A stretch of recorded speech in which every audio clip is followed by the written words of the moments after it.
estas recopilaciones de digamos, del material particulado del polvo de madera, a la que están expuestos nuestros carpinteros de la zona cafetera, sobre todo en el departamento del Quindío, porque ustedes saben que fuera del turismo de hace unos años para acá que ha cogido mucha fuerza, está la industria de la manufactura blanda, que es la industria de la madera. Cuando yo comencé hace 10 años, la industria había más de 6.000 trabajadores en la industria de la madera y más o menos unas más de 500 empresas. Y eso realmente ha cambiado mucho. Una de las principales actividades económicas del departamento del Quindío, definitivamente, fuera del turismo, porque ahora el turismo está ganando muy buen terreno, es la industria de la madera.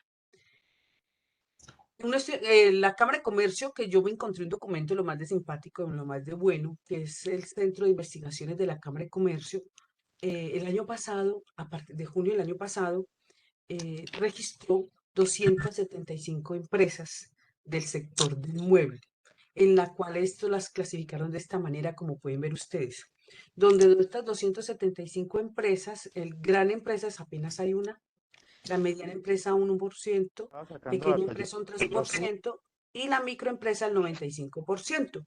Cuando hablamos de micro o o MIPYMES, son pequeñas empresas menores de 20 y de 10 trabajadores. Y ya vemos en la gráfica que ustedes ven aquí cuáles son dedicados a qué tipo de fabricación del mueble. Por ejemplo, los muebles de artículos de hogar o carpinterías, porque la diferencia entre carpinterías y ebanisterías, pues, las dos que son sectores del mueble, la una de la carpintería son los trabajos solo de madera. ¿Cuáles son los trabajos de madera? Carpintería como puertas, ventanas y muebles de madera que no incluye tapizado. Y cuando ya le metemos tapizado, entonces ya se le llama ebanistería, que son normalmente los muebles del hogar. Como personería jurídica hay 12% de estas empresas y las personas naturales un 88%. Imagínense que yo hace 10 años, cuando recién llegué del doctorado, y mi tesis doctoral fue precisamente de la madera, y a lo largo de estos 10 años, varios estudiantes y profesores hemos trabajado todo lo que es. Todavía continuamos manejando el sector madero, de la madera, de 6.000 pasó a 2.271 trabajadores. Imagínense, pues, donde el 52% está en edades de 31 a 50 años, o sea, es una edad económicamente muy activa. De estas son personas, mayoría, muchas son mujeres cabezas de hogar. De estas personas, como pueden ver ustedes en el gráfico, el 69% son permanentes y el 31% son temporales. Y da la casualidad que el 69% de todos estos trabajadores son mano de obra calificada. El reflejo que ustedes van a ver aquí en el departamento del Quindío es el reflejo, yo creo, que la mayoría o casi todas las empresas de Colombia frente a la carpintería. Este es un fotograma, digamos, de cómo se elabora el mueble. Desde que llegamos cuartones de más de 75 kilos. Luego llega la área de premaquinado, que es el corte, de inmunizado y horno para el secado correcto de la madera. Dependiendo del tipo de madera, uno puede determinar, digamos, los acabados baratos o los acabados muy finos. No es lo mismo decir muebles del hogar competitivos a precios muy económicos a acabados de madera que una simple mesa puede costar de 3 a 5 millones de pesos. O sea, todo depende cómo son esos acabados y el tipo de madera. En el sector nuestro hemos encontrado dos tipos de madera, las maderas blandas y las maderas duras. No es porque sea más blandita que la otra, sino que existen unos componentes químicos dentro de la madera que se vean que sean maderas duras, que son las no caducias, quiere decir las eternas como el roble, el cedro rosado, el nogal, o las maderas blandas que son caducias, que son hasta de un determinado tiempo, son muebles que no duran sino 10 años, 15 años, 8 años, y estas hay que estarlos cambiando. Pasan a una área de maquinado, todas estas maderas, y ya empiezan los moldes, luego los cepillados, el ensamblaje y el sellado. pasa al área de pintura y dependiendo del área de pintura pasa a ser ebanistería o carpintería. A ver, yo les muestro. Promar es una industria carpintera, los que conocen la industria de Promar. Eh, Indumuebles es una industria de ebanistería. O sea, mire que a pesar de que ambas manejan eso, manejan el sector. Esto es lo que encontramos a lo largo de estos años, no cambian, o sea, es lo mismo. Los inmunizantes, los tipos de espuma, el material de maderas, los tipos de pegantes, o sea, todo esto no ha cambiado. Entonces, como ven ustedes aquí, estos son los insumos o materiales o insumos que manejan las empresas del sector maderero. Cuando uno toma muestras características de la madera es celulosa, es una mezcla compleja de celulosa, donde son poliosas, hemicelulosas y ligninas. Ustedes ven esta foto, que hay una foto de microscopía electrónica, pero no es de microscopía electrónica. La tomé en un microscopio óptico de buena resolución a 1 milímetro de escala. Como pueden ver, son partículas, polvillo, lo que es el polvillo, lo que llaman el acerrín fino, es un polvillo.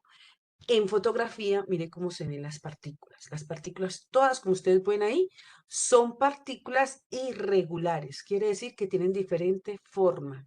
Dependiendo el tipo de madera, las maderas blandas, tipo pino, se enroscan, forman una especie de viruta. Esa es una característica propia de metales y de maderas. Se enroscan. Son leñosas.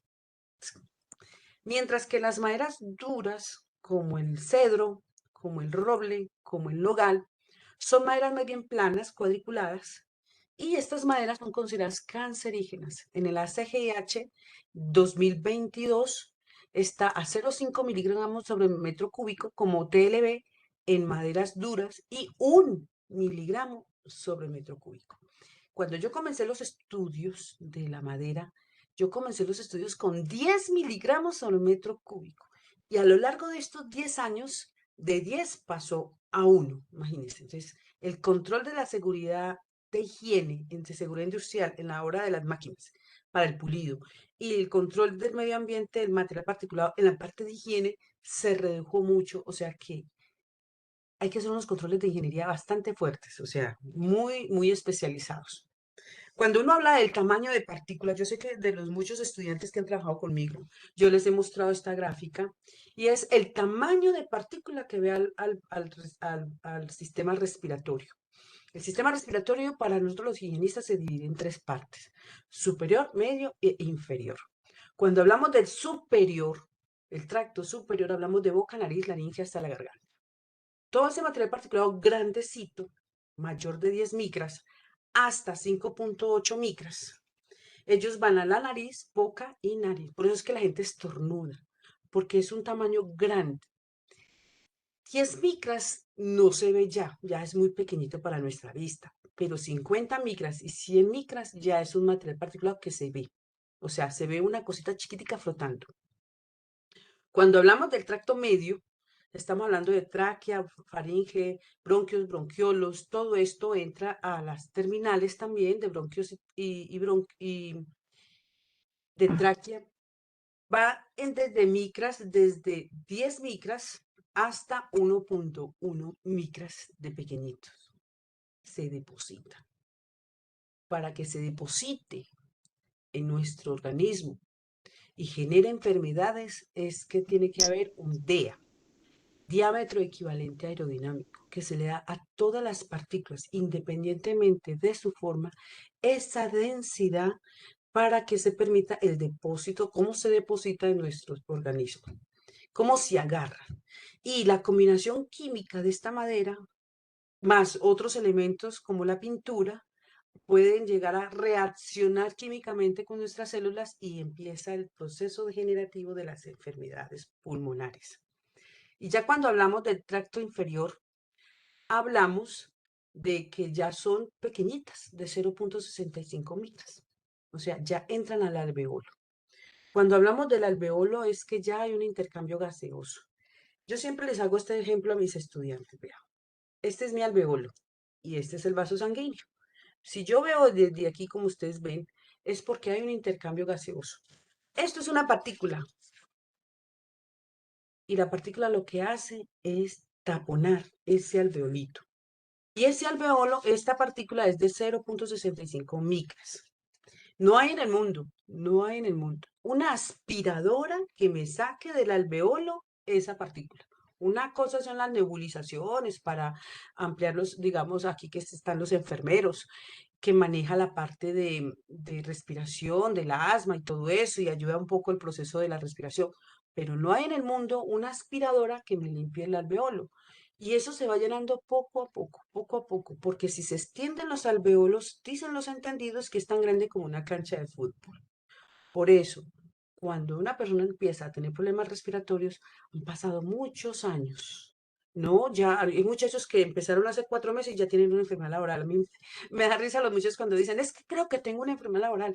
¿Cómo así que tú tienes una enfermedad laboral? No, es que yo ya tengo mucha tos. No, una cosa es la hiperreactividad bronquial y pueden tener alergias, pero una enfermedad laboral de este material particulado se tarda entre 7 años a 70 años de exposición con una media de 40 años. ¿Eso qué significa? Que puede pasar toda una vida y no le puede pasar nada, pero puede empezar a los 7 años. Todo depende de la que susceptibilidad del individuo, el género, eh, la nutrición, las defensas naturales, todo depende. De resto, es muy complicado. Si a ese trabajador se le suma que fuma, grave, porque ya está aumentando el riesgo. Y si vemos que la madera que está trabajando es cedro, nogal, roble, más todavía, porque son productos que van a generar cáncer.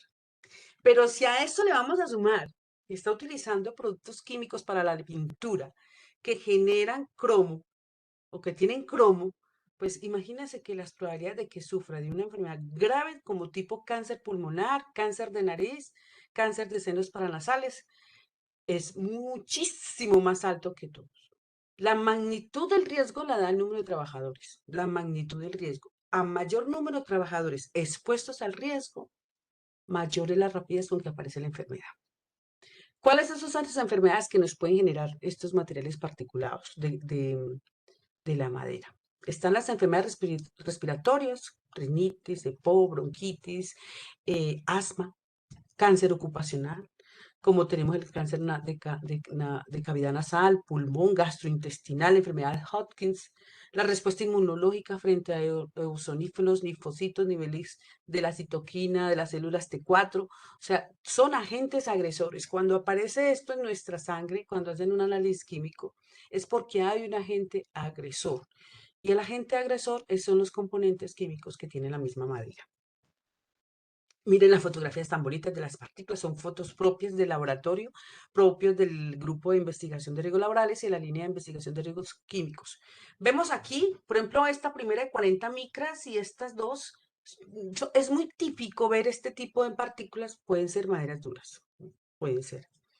Vemos aquí las demás. Esta es una viruta larga, una fibra. Vemos esta que parece un gusanito.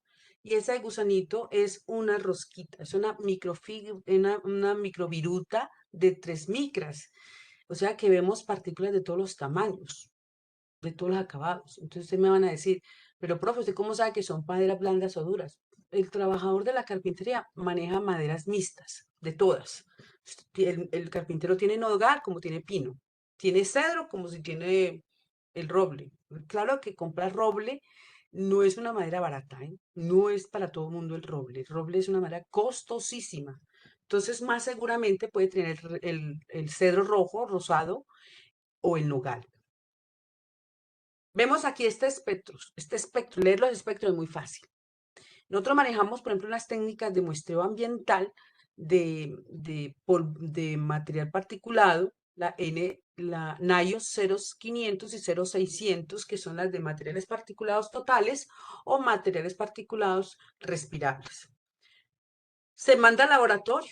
En este momento tengo 6 muestras para enviar al laboratorio. Estoy esperando que la universidad ya los la envíe para tomar y, digamos, actualizar más las fórmulas, o sea, actualizar más los datos que tenemos. Vemos aquí la presencia de cromo y vemos que parece una chita, como el hacha, esta. Y esa partícula es una partícula de madera que fue tomada en la sección de pintura. Y esta en la sección de pintura, ¿qué significa? Que la madera tiene un doble acabado. ¿Qué significa el doble acabado? El doble acabado es que lijan, pintan y vuelven a lijar y vuelven a pintar. Esos son maderas de acabados perfectos y muy costosos. Y vemos que tiene cromo. Y el cromo y todos sus compuestos, de acuerdo a la tabla de enfermedades laborales en Colombia, produce cáncer. Todos sus compuestos. El cromo es más 6, de más 3 pasa más 6, y ese cromo más 6, esa valente, es lo que genera también problemas de cáncer. Lo único que les digo, chicos, es que uno cuando ve esto, uno se queda pensando y uno va a mirar cómo se protege la gente. A duras penas le ponen la mascarilla contra polvo, a duras penas. Y son fumando, a veces fuman marihuana nuestros trabajadores, muchos trabajadores fuman marihuana, entonces aumenta el riesgo de problemas respiratorios, aumenta. Vemos aquí las diferentes lijados, vemos aquí al profesor Rafa en una de nuestras salidas de nuestros estudiantes y salidas en una de las empresas. ¿Qué tipo de madera, qué clase de madera? Los conglomerados también son peligrosos porque es hecho de fórmicas especiales, o sea, que fuera de unos componentes. Es muy común ver estas fábricas llenas de polvo, son fotos propias. El desorden se ve mucho en muchas carpinterías. No voy a hablar de todas porque hemos encontrado carpinterías muy limpias, pero sí muchos carpinteros también que manejan el mugre, o sea, el polvo, hasta en las paredes, y cuando supera, digamos, un material particulado, cualquiera que sea, las 100.000 partes por millón o las 100.000 o más de 100.000 miligramos por metro cúbico, se vuelve explosivo. O sea, se maneja un incendio de explosión rapidísimo. Cuando hablamos del polvo de madera en las mediciones de concentración, hasta está en el 2022, o sea, de este año, llegó de 0,5 para maderas duras a 1 miligramo de metro cúbico, las demás. Jornadas que superan las 40 horas. Aquí nosotros manejamos jornadas de 45, 48 horas, 44, porque se trabaja de lunes a sábados. Muchos trabajan 8 horas, pero trabajan los sábados. Eso significa que pasan de 44 a 48, con una fracción, digamos, de reducción de 0,88, porque hay que corregir esos horarios. Todo TLB o toda exposición de cualquier sustancia química que supere las jornadas laborales se debe hacer un factor de reducción, ya sea semanal o ya sea diario. Los caudales que hemos manejado para estos experimentos han sido de 1,52 porque el método NIOS me permite que de 1 a 2 litros por minuto, que es el caudal. Y el tiempo promedio manejamos 1 hora por muestra. Entonces miramos aquí, estas son las últimas que hicimos, las últimas. Si ustedes ven ahí, lo puse en rojo porque ustedes saben que ahora la metodología semáforo, lo rojo va en peligro, lo amarillo va en precaución y lo verde va en bajo. De las últimas 10 que tomamos de unos estudiantes de unas carpinterías informales, vimos unas exposiciones que superaban más de 100 veces el TLB, más de 100 veces, como vemos en el número 4. Son datos reales, ¿eh? No son datos eh, diferentes o tomados de otra parte, no, son datos reales que fuimos nosotros los de la investigación a tomar esas medidas. Vea, yo veo esto y me da un pesar cuando hago los cálculos matemáticos, cuando los profesores me acompañan y después tomamos las muestras en el laboratorio, pesamos los filtros y luego me siento a hacer los cálculos matemáticos y paso los resultados. Me da mucho pesar ver la exposición no controlada al material particular de la madera y que han pasado todos estos 10 años y no ha hecho, digamos, una mella en la parte de la prevención y el control. ¿Qué está fallando? Puede que en nuestras empresas grandes haya mejor control y se han visto que disminuye mucho, pero en nuestras carpinterías informales, donde es la de garaje, la de los vecinos, que toda la vida ha trabajado, se nota el incontrol, que no hay control, o sea, No hay absolutamente controles de higiene, de ingeniería ni de nada. Ellos no van a tener con qué, no van a tener porque viven al destajo, o sea, producción hecha, producción pagada, viven de eso. ¿Ahí qué podemos hacer? Entonces, ahí lo que podemos hacer es hacer proyectos con el ministerio, proyectos con las secretarías de salud departamental. Ahí se los dejo yo a ustedes porque yo ya lo he hecho y sí ha funcionado. Presentar proyectos de prevención y control para estas personas, de explicarles, de cómo aplicarles unos métodos de control, porque así como van, esto es fácil que se enfermen. O sea, dentro de unos años ya todos tienen un problema de respiratorio grave, un problema fuerte. 47 veces, 53 veces, o sea, uno se pone a ver hasta el medio. Medio no es una cosa que digamos, no, pues está por debajo, pues por debajo ¿cuánto? 0.011. De resto, en cualquier momento sube. Entonces, aquí uno se pone a ver estos resultados y queda uno como aburrido, ver que nuestros trabajadores aún siguen siendo un poco desamparados frente a la prevención y control del riesgo. El EPO de todo de esto fue por 28.89 miligramos sobre metro cúbico. La exposición promedio ocupacional eh, supera. Supera porque si el TLB corregido está por el 0.88, debido a que 1 por C, o sea, el TL teórico por el factor de reducción, que en este caso es 0.88, esto dividido en 0.88 me va a dar un grave riesgo de 32.83. O sea, el promedio del personal expuesto está 32 veces, 32.83 veces expuesto al tele normal. ¿Qué recomendaciones se da a este sector informal? Porque no solamente, porque ya uno ve a las grandes empresas tipo Concor, los Botero Gómez, Promar, todas estas empresas pueden tener ya un mejor control porque el gobierno ya los pide, porque son formales. Pero ¿qué pasa con el resto de nuestra población que es informal? Característica, orden y aseo, o sea, hay que hacerles el orden y el aseo a la gente, explicarles que hay que limpiar. El uso correcto del protector respiratorio. ¿Qué clase de elemento? Cuando hay exposiciones muy fuertes como estas, un protector respiratorio tipo desechable dura 2 horas, 2. Y si le pongo un 3M, que es de los finos, le puede durar entre 4 y 8 horas. O sea, hay que cambiarlo todos los días.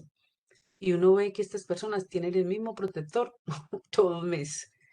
Acompañamiento de un sistema de vigilancia epidemiológica, que eso lo podemos hacer muy pronto con los proyectos con secretarías departamentales de salud, municipales, con el Ministerio de Trabajo, porque existe dinero para la prevención y control. Sí hay dinero para eso. Lo que pasa es que de pronto uno no sabe manejar los proyectos o presentar proyectos. Eso se lo dejo a todos los estudiantes y demás profesores.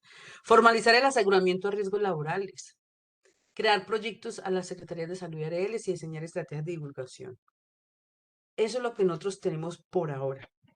Hemos visto que a lo largo de estos años, y yo me sorprendo, que no ha cambiado y ha habido cambios. O sea, uno dice, bueno, ¿y qué pasa con la seguridad y salud? ¿Qué pasa con las nuevas normas de seguridad y salud que han salido? ¿Y cuánta norma sale?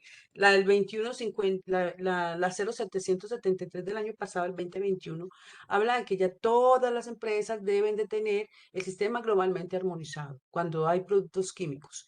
El material particulado es un producto químico. ¿Por qué razón?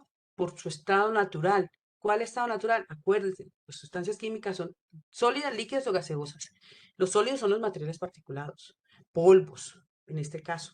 Y el polvo de madera es un material particulado que la IAR, que es la Agencia Internacional de Lucha contra el Cáncer o de Investigación contra el Cáncer, la tiene clasificada como cancerígena. En el mundo se muere mucho la gente de cáncer de pulmón por enfermedad laboral.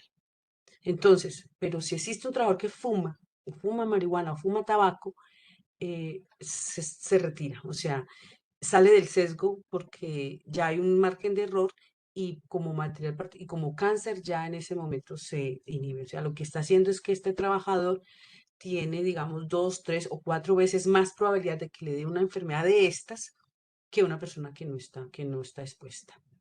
Si yo hago, por ejemplo, un estudio de correlación de las enfermedades respiratorias del departamento con las enfermedades respiratorias de los obreros puede ser dar alto el valor. Eso ya se lo dejo a ustedes a la investigación. El profesor Norbedir hizo un estudio epidemiológico que ahora nos va a contar qué es lo que halló entre esos estudios. Yo soy la encargada de la parte de higiene junto con los profesores Rafael, los mejor dicho, con los que me quieran acompañar, Olga, que ha estado también, Carlos Alberto Londoño también ha estado acompañándome en estos trabajos durante los últimos 10 años. Y da una pena muy grande de ver que a pesar de que existen normas y a pesar de que existen programas como los nuestros, nuestros trabajadores siguen estando expuestos. Una alternativa de llegar a ellos como trabajos informales es la presentación de estos proyectos a las secretarías departamentales. ¿Quién nos puede ayudar? La Cámara de Comercio. ¿Quién nos puede ayudar? ¿Qué podemos hacer? Es tocar puertas para hacer estos proyectos. Espero pues que les haya gustado, pequeñita, sin sustancial, de una de las tantas investigaciones que hemos hecho, de los químicos que hemos manejado, el que más hemos, digamos, los últimos 10 años que hemos hecho. Hemos hecho por ahí unos 6 proyectos de este tipo de trabajo entre estudiantes de semillero de investigación y nosotros profesores. Y mi tesis doctoral en el 2010 fue de un estudio que se hizo del 2006-2010. ¿Listo? ¿Preguntas? Dispuesta a contestarlas todas. Muchas gracias. Ay, gracias Carlitos por la invitación. Y gracias compañeros por haber estado aquí escuchando esta conferencia. Si tienen preguntas. Doctora Milena, muchas gracias a usted por el tiempo y por la conferencia, excelente. Buenas noches. Buenas noches. Buenas noches, mi nombre es Fernando del CAT de Cali. En el momento, pues, yo soy, pues, literalmente yo trabajo en el área de radio de emergencias en Bomberos Cali, ¿no? Sí. Pues, básicamente una vez me puse a hacer un trabajo sobre, sobre el cáncer y, pues, diría que la investigación sobre particulado, yo desde el área, pues, digamos, operativa, he visto mucho, pues, digamos, a nivel del local, tío, del trabajo como tal. Aunque sé que es difícil de controlar porque básicamente cuando uno va a las emergencias, incendios y todo eso, los trajes, tanto en el área local como donde se están todos los días trabajando, siempre he visto y pues básicamente se ha hablado mucho sobre la prevención sobre el cáncer. Pero digamos nuestros trajes, el escenario como tal, siempre estamos expuestos a todo ese material particulado no solamente en el lugar donde vamos a trabajar como tal el ataque, sino también, digamos, en el lugar donde nos movilizamos y en el lugar donde estamos. Entonces diría que no sé si hay algún estudio, porque yo estoy investigando bastante y aquí en Colombia casi no hay estudios, simplemente es estudios en Europa y América como tal, pero así como que se relacione aquí en Colombia, no conozco ninguno, simplemente hablan en general del cáncer y el material particulado. Fernando, la neumoconiosis o generada por estos problemas de polvo, y una de ellas es por cáncer también, cáncer de pulmón, cáncer de senos paranasales. Tú hablas del material particulado de tu oficio como bombero, de tus trajes. Ok. Sí, sí, y digamos que básicamente va como a a la descontaminación, porque se ha hablado mucho, no sé si se haya socializado en diferentes lugares, digamos, en ciudades capitales o lugares donde se pueda manejar esa parte. Bueno, una Entonces, cosa es el ambiente laboral interno, el outdoor, que yo soy experta en outdoor, y ya los indoor, que son los fuera, entra salud pública, ¿sabes? Y salud pública habla de la contaminación ambiental por fuera, o sea, la contaminación generada por industrias, vehículos y ya los procesos naturales que es la producción del hombre en tal como tal. Por ejemplo, ciudades grandes como Bogotá, Cali, Medellín, Barranquilla manejan una contaminación diferente a los pueblos pequeños. Por ejemplo, Armenia maneja una contaminación distinta, pero ahora hay un parque automotor que está aumentando y hoy precisamente una profesora me dijo que olía diferente a Armenia y eso se trata del parque automotor que ha aumentado en Armenia. Tu oficio, obviamente, es manejar los incendios, ¿cierto? Y detrás de un incendio es una combustión de algo, algo se está quemando y cuando la combustión es material particulado. O sea, ya ese material particulado ya entra a estudiarse, digamos, en tu oficio, cuáles son los estudios que se han hecho a nivel de trabajo de bomberos. Se pueden hacer investigaciones. Nosotros ya hicimos un estudiante de semillero, me hizo un estudio, pero da la casualidad que en el tiempo que hubo problema, fueron incendios pequeños en esos momentos, o sea, las concentraciones fueron más bien bajas, pero últimamente han habido incendios aquí en Armenia fuertes, grandes, y bueno, no hemos hecho el estudio. Ahí se lo dejo yo para que ustedes, digamos, con sus respectivos profesores y se ideen, digamos, un buen proyecto de investigación. ¿Tú eres estudiante o eres egresado, Fernando? Estudiante. Y pues Bueno, básicamente me llama más la atención por lo que estaban hablando ahorita sobre el material particulado y pues básicamente creería que aquí en Colombia no se ha hecho como un estudio como tal bien a detalle sobre, digamos, lo que usted decía, incendio, pues esa pues, parte, lo que le diga es mentira porque no he investigado. Yo no me atrevo a decir si se ha investigado o no hasta no sentarme a investigar. Nosotros tenemos un laboratorio de higiene y seguridad industrial con unas bombas que voy a mandar a organizar. La idea ya es que si tú quieres, junto con tu profesor o tutor, nosotros prestamos los equipos y y los materiales necesarios para que ustedes puedan hacer, digamos, una investigación pequeña, como un trabajo de investigación de trabajo de grado, porque sería fantástico. Y de esa manera, pues, pues, queda como muy engorroso llevarles a ustedes una bomba muestreadora en el uniforme. Queda un poquito engorroso. Ya sería hacer otro tipo de investigación para que, a ver qué tanto materiales articulados están expuestos ustedes los que trabajan en bomberos. Mm. listo, muchas gracias. Mm. ¿Qué otra pregunta, inquietud, doctor Sasa? Si quiere comentar su investigación de maderas que usted hizo hace unos 2 años de sistemas de vigilancia epidemiológica, entonces ya tú me dirías, doctor Sasa. Bueno, entonces mientras el doctor Sasa se reconecta, Luisa Fernanda, cuénteme, Luisa. Profe, buenas noches y buenas noches para mis compañeros. Eh, pues es como, queda uno como con la incertidumbre, como con esa inquietud, porque no sé, digamos, si un ente o un organismo de control eh, que haga como presencia, porque a mí me inquieta, digamos, la parte del sector de construcción. Ese sector de construcción es un sector que realmente no le hacen control a las personas porque ellos consumen sus sustancias psicoactivas y realmente el contratista, el dueño de la obra, a ninguno le interesa. Entonces es inquietante porque usted misma nos acaba de decir que pues están más predispuestos, tienen una predisposición a adquirir pues como más enfermedades por este material particulado, esa exposición. Sí. No sé si, por ejemplo, debamos gestionar, digamos, proyectos o a quién se le pueda pasar un comunicado de que realmente hagan presencia de control otras entidades Mire, externas a la sí, contratación. pues hablar del consumo de sustancias psicoactivas en nuestros obreros y obreras, eso es parte de la dosis personal. Creo que el código de la policía está ya permitido. Lo otro es el centro de trabajo si no está permitido en las empresas. Y llegar a decirle a la persona que no la fume o no venga, digamos, bien colocado después de una buena fumata. em, lo que podemos hacer es actividades de medicina preventiva para eso. Eh, Cuando uno no le llega la psiquis, o sea, esa parte interna de nuestros trabajadores, uno consigue un buen psicólogo para manejar este tipo de, de charlas, talleres para nuestros trabajadores.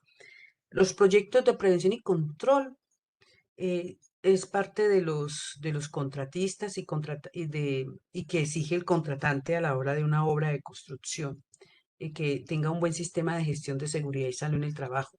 Es un trabajo arduo que tienen los de trabajos de seguridad y salud en el trabajo, los que malmente se llaman CISOs, que a mí no me gusta llamarlos CISOs, los que malmente llamamos CISOs. está lo que es dentro de las actividades de medicina preventiva del trabajo.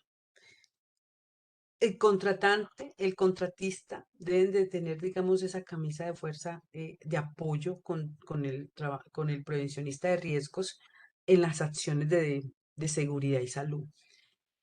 ¿Qué le digo yo? Formular proyectos, porque hemos hecho estudios de materiales particulados con obras de construcción y son más bien altas en las áreas de pulido, desencoframiento, de las áreas que están, digamos, organizando paredes o puliendo paredes. Ahí hemos encontrado hasta, en uno de los edificios, de 10 edificios que buscamos, hasta trazas de asbesto. Y se supone que el asbesto no existe, supuestamente. Ahí leemos, hasta ahí yo le puedo colaborar. Ya en las actividades de prevención y control en medicina preventiva del trabajo, yo pienso que aquí están varios docentes de seguridad y salud que manejan muy bien esos temas. Y lo otro es que es muy difícil y muy complicado, pero no es imposible. No es imposible, Luisa. Ricardo, ¿qué ibas a decir? Profe, muchas gracias. Doctora, muy buenas noches. Qué gustazo volverme a encontrar por acá con usted por este medio. Ah, me alegra mucho.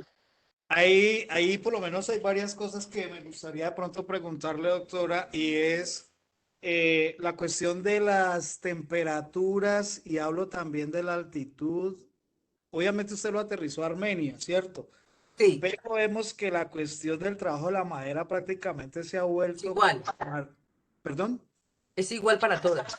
Exactamente, pero tenemos una gran diferencia que es altitud y temperatura.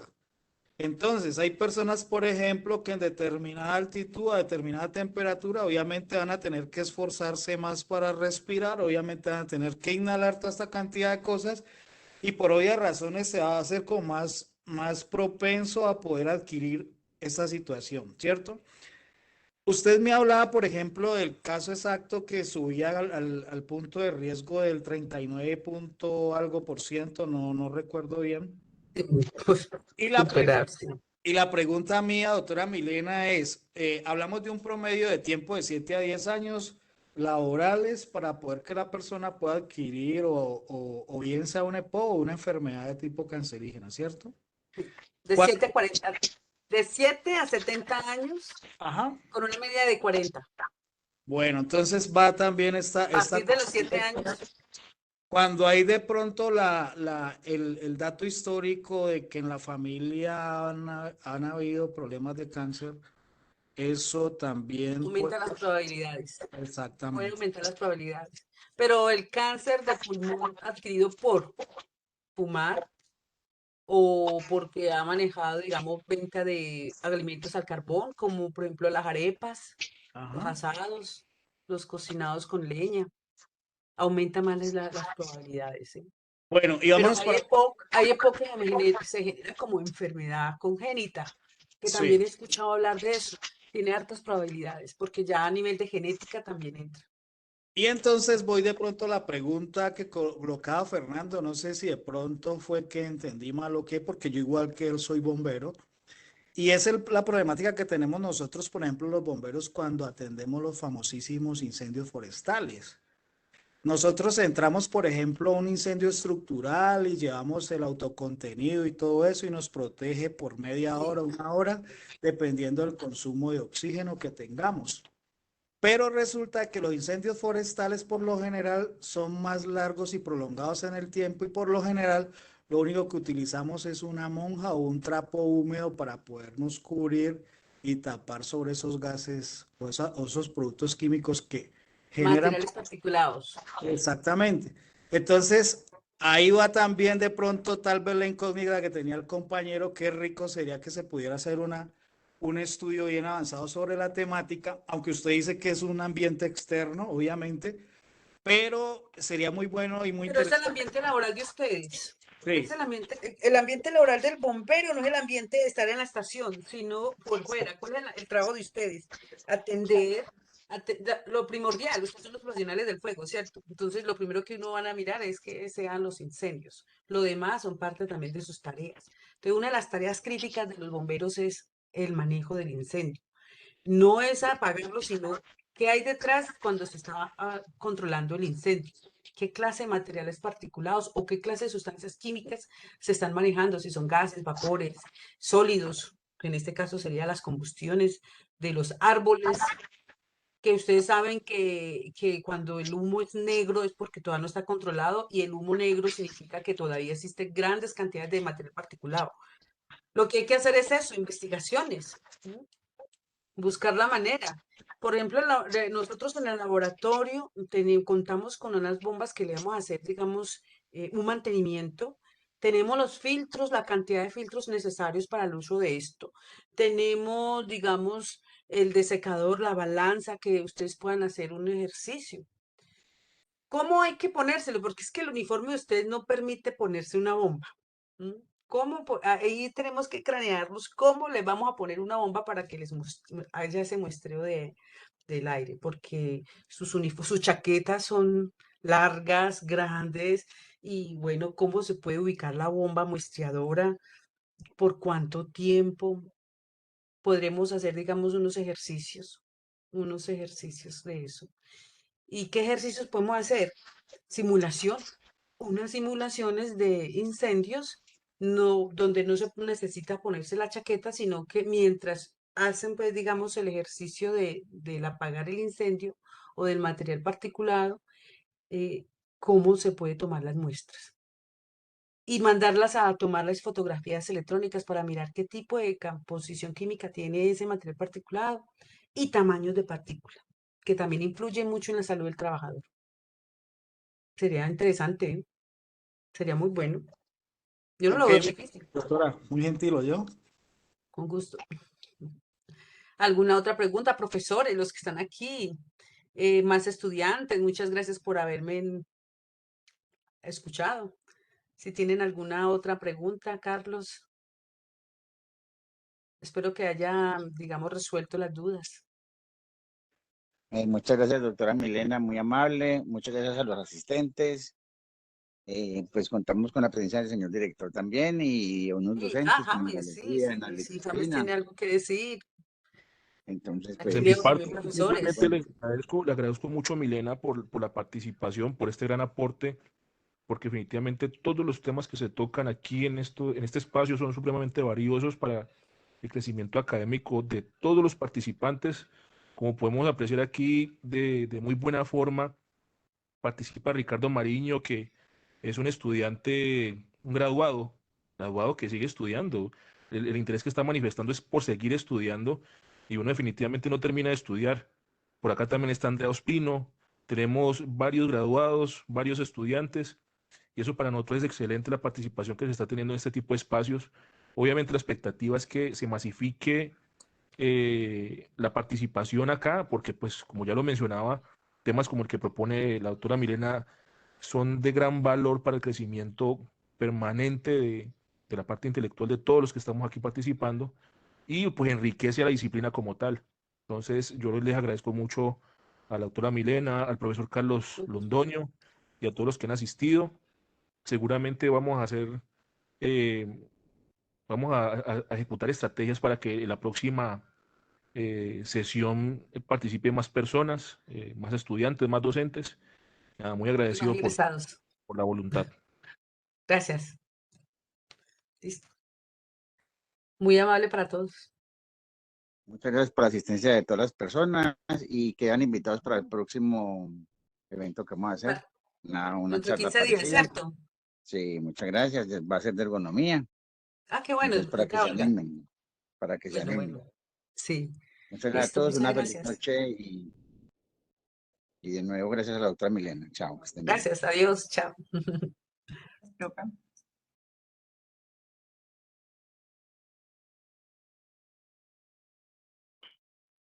Feliz noche, buen descanso.